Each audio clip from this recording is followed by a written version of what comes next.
अस्सलाम वालेकुम दोस्तों, मैं हूं रमज़ान और आप देख रहे हैं रमज़ान इलेक्ट्रिक सर्विस।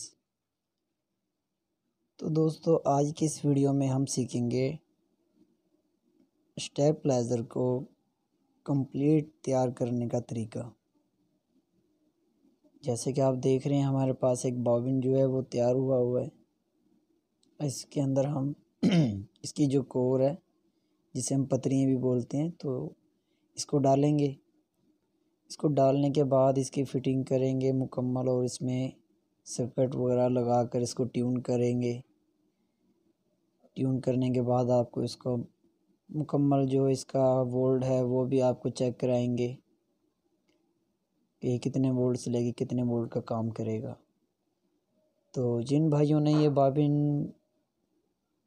बनाने का तरीका सीखना है, इसमें हमने एक और वीडियो इससे पहले डाली है पार्ट 1 के नाम से, वो इस चैनल पे जाकर वो देख सकते हैं कोयल बनाने का तरीका।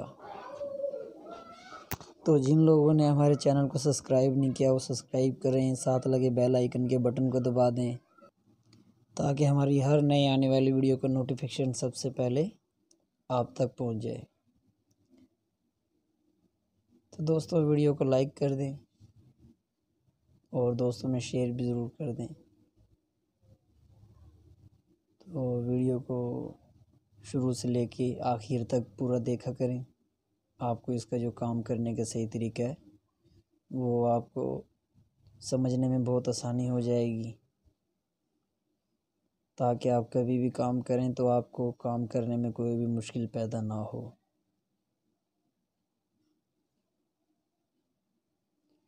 तो दोस्तों, आपने ये देखा कि कोर हम किस तरीके से डाल रहे हैं। इसमें हमने दो जो पतरी हैं कोर की वो डालनी है। आपने 2 इस साइड से, फिर 2 इस साइड से, आमने सामने से आपने दो पतरी उठानी है और आपने इस तरीके कार से पतरी को डालना है बॉबिन के अंदर।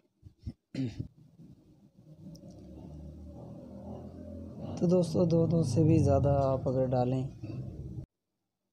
तो आप ज़्यादा भी डाल सकते हैं। तो जिस तरह आपको जैसे आसानी लगे आप उस तरीके से भी काम कर सकते हैं, पर अगर आप दो डालेंगे तो वो ज़्यादा अच्छा काम करेंगी। इसमें थोड़ा सा टाइम ज़रूर ज़्यादा लगता है, पर इससे ये जो है कोर की जो प्रेसिंग है, कोर का मैग्नेट है, वो सही बनता है। तो आपने इस तरीके कार से इसे बिठा कर पतरियाँ डालनी है। और पतरियाँ डालते वक्त आपने ये ज़रूर देखना है कि आपकी जो पतरियाँ वो आपस में एक दूसरे में क्रॉस होकर ना जाएं। स्टेप बाय स्टेप पतरी ऊपर वाली साइड पे आनी चाहिए आपकी। अगर पतरी एक दूसरे में क्रॉस होकर डल जाएंगी, आपको नहीं पता चलेगा, तो मुकम्मल ट्रांसफार्मर करने के बाद आपको फिर परेशानी होगी। फिर आपको ट्रांसफार्मर जो है वो दोबारा यानी कि पतरियाँ वो निकालनी पड़ेंगी, ठीक करनी पड़ेंगी, नहीं तो आपकी पतरियों में खला आ जाएगा, एक दूसरे में एक दूसरे के मुखालिफ नहीं बैठेंगी सही। तो इस चीज़ का आपने ख़ास ख्याल रखना है।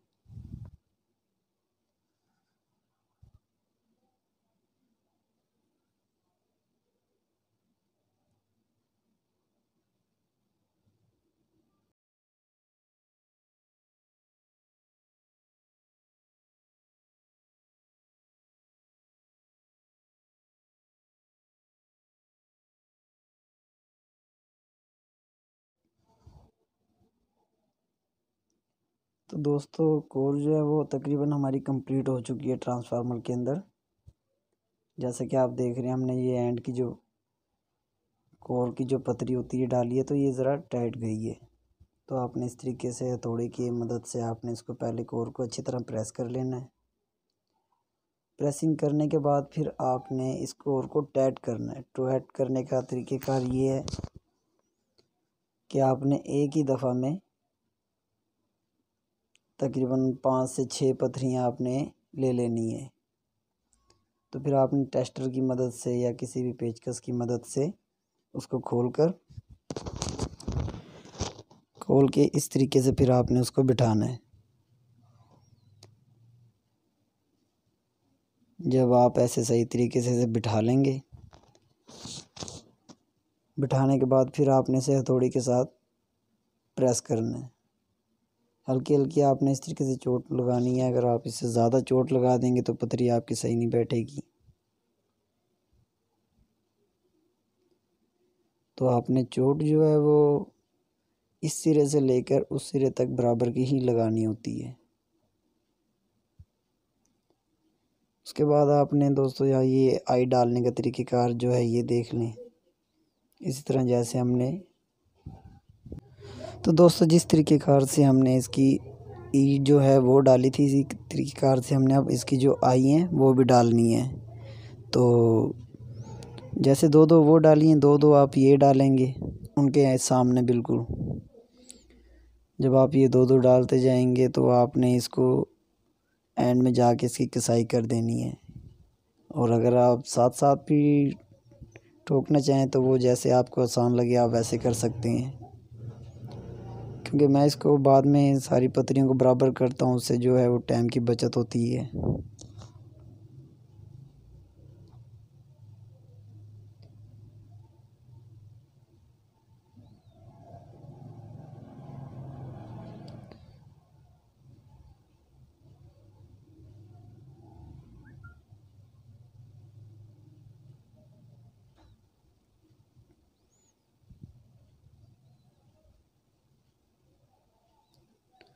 पतरियाँ दोस्तों डालते हुए आपने ये ख्याल रखना है कि आपकी कोई भी जगह खाली रह ना जाए।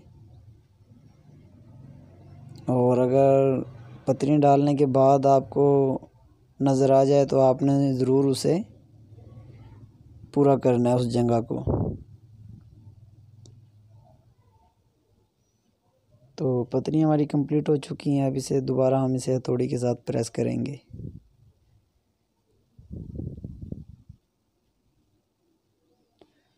तो पतरियाँ हमारी जो प्रेस हो चुकी हैं, अब हमने जो वहाँ से जो 8 पतरियाँ इकट्ठी डाली थी उनके सामने अब हमने आई डालनी है। तो आई भी डालने का तरीक़ेकार यही है कि पहले आपने थोड़ी सी पतरियाँ डालनी है, फिर उसके बाद थोड़ी सी पतरी उसके बीच में डालोगे तो आसान तरीके से डल जाएंगी आपकी, और उससे आपको जो तंगी है वो नहीं आएगी।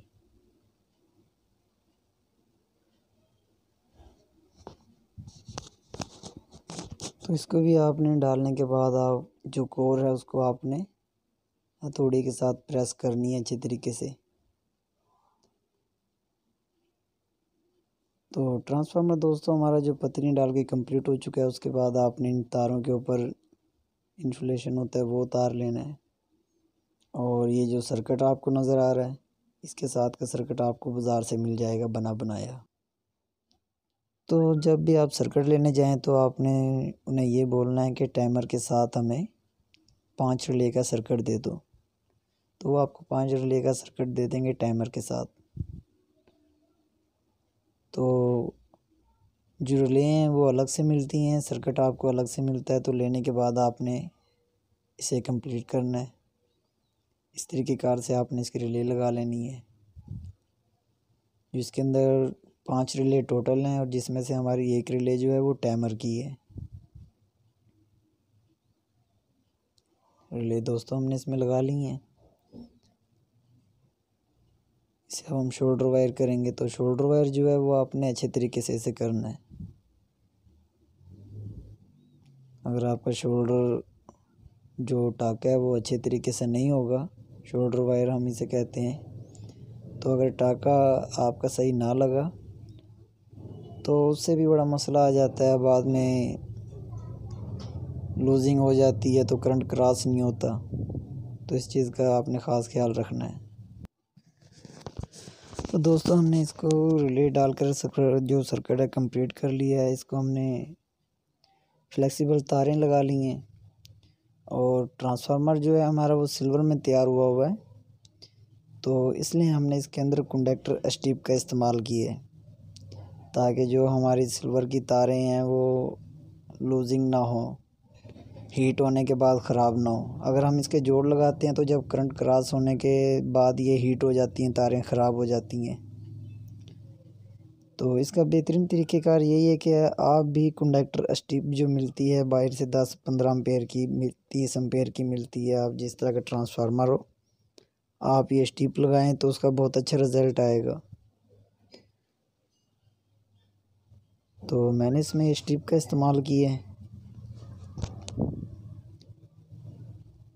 तो उसके बाद इसके कनेक्शनों का जो तरीक़ेकार है वो आप देख लें, कनेक्शन समझ लें, जिससे आपको कोई भी ट्रांसफार्मर है आपका 2 रिले का है, 3 रिले का है, 4 रिले का है, उसमें आपको परेशानी नहीं होगी अगर आप सही तरीक़ेकार से चलेंगे तो दोस्तों टाइमर के साथ वाली जो रिले होती है हमेशा उसका आपने रिले का पहला जो पॉइंट होता है उस पे आपने इनपुट लगानी है।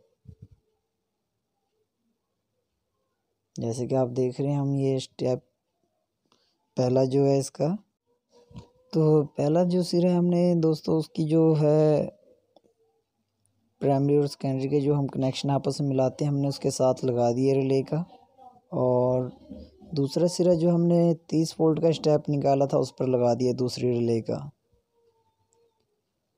तो कोई भी आप किट इस्तेमाल करो अगर आप इसी तरीके कार से कनेक्शन करेंगे तो आपको परेशानी नहीं होगी।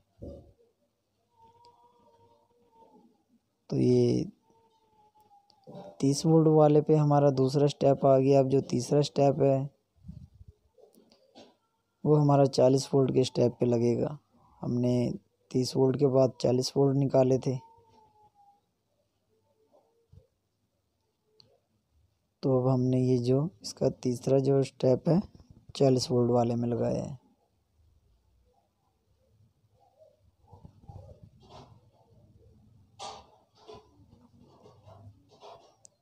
दोस्तों ये चौथी वायर जो है हमारी, ये जो हमने तीसरा स्टेप निकाला था उस पर लगेगी 50 वोल्ट के पे। इसके बाद हमारा स्टेप था 60 वोल्ट का, तो इसकी जो छठा पॉइंट है उस पर आपकी ये 60 वोल्ट वाली लग जाएगी। तो आपके कनेक्शन जो हैं वो इस तरीके से आपके कार्ड के कनेक्शन कंप्लीट हो चुके हैं। कनेक्शन हमारे कंप्लीट हो चुके हैं दोस्तों। अब हम इसकी करेंगे ट्यूनिंग। ट्यूनिंग का तरीक़ेकार आप देख लें कि आपने 200 वोल्ट पे रख के इसका जो पहला स्टेप है उसे आपने चलाना है। आप ये मीटर में देख रहे होंगे जैसे कि हम इसको 200 वोल्ट पे लेकर आ रहे हैं। उसके बाद हमने फिर दूसरा स्टेप जो है वो भी हमने 200 वोल्ट पे ही रख के इसको ट्यून करना है।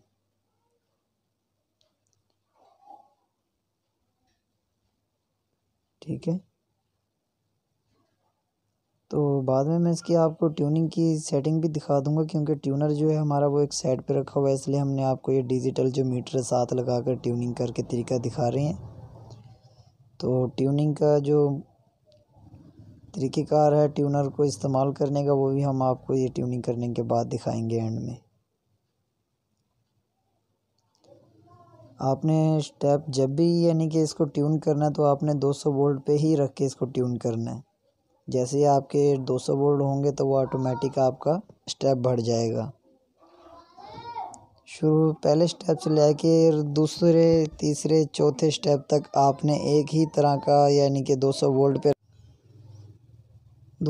पे ही रख के आपने उसको ट्यून करना है। और 200 वोल्ट से ज़्यादा पे रख के ट्यून करेंगे तो इसमें नुकसान है। 200 वोल्ट से ज़्यादा रख के ट्यून करेंगे जब भी दोस्तों आपका जो नुकसान है, क्योंकि आपके कोई भी फ्रिज है किसी भी चीज़ पे आप लगाना चाह रहे हैं उसको करंट पूरा वोल्ट जो है पूरे नहीं मिलेंगे। तो 200 से 220-30 के दरमियान जो है हमारा वोल्ट का स्टेप होना चाहिए। तो हमारा जो चौथा स्टेप है वो भी हम इसी तरीके कार से करेंगे।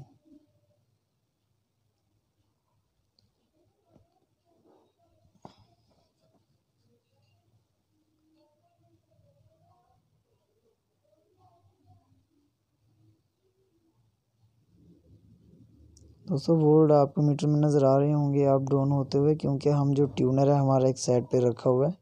हम वहाँ से इसकी जो ट्यूनिंग हमने की है वो हम चेक कर रहे हैं कि हमारे जो वोल्ट हैं वो अप डाउन हो भी रहे हैं या नहीं हो रहे। बीच में अक्सर ऐसा होता है ट्यूनिंग करने के बाद हम जब कंप्लीट करने के बाद चेक करते हैं तो कोई ना कोई स्टेप जो है वो हमारा मिसिंग करता है। तो ट्यूनिंग करने के बाद हमने स्टेप बाय स्टेप सारी चीज़ें चेक करनी है।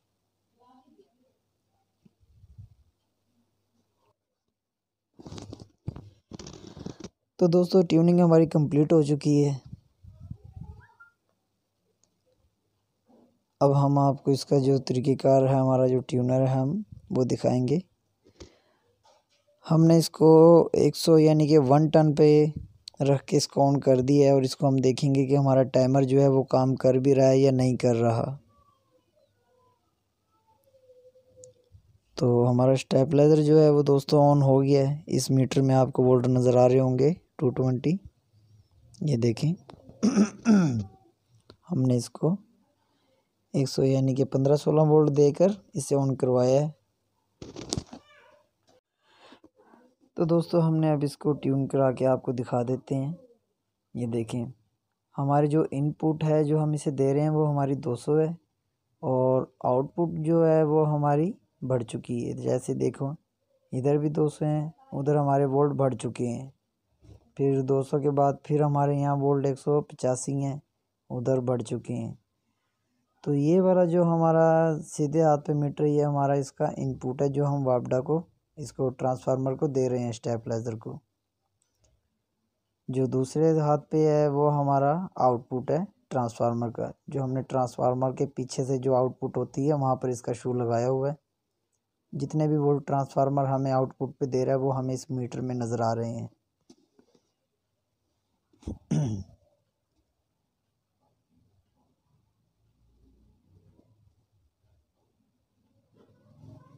तो दोस्तों ये इसका तरीक़ेकार है काम का। और अगर आपको वीडियो हमारी अच्छी लगी हो तो ज़रूर हमें कमेंट्स में बताएं कि आपको वीडियो कैसी लगी है। वीडियो देखने का बहुत शुक्रिया।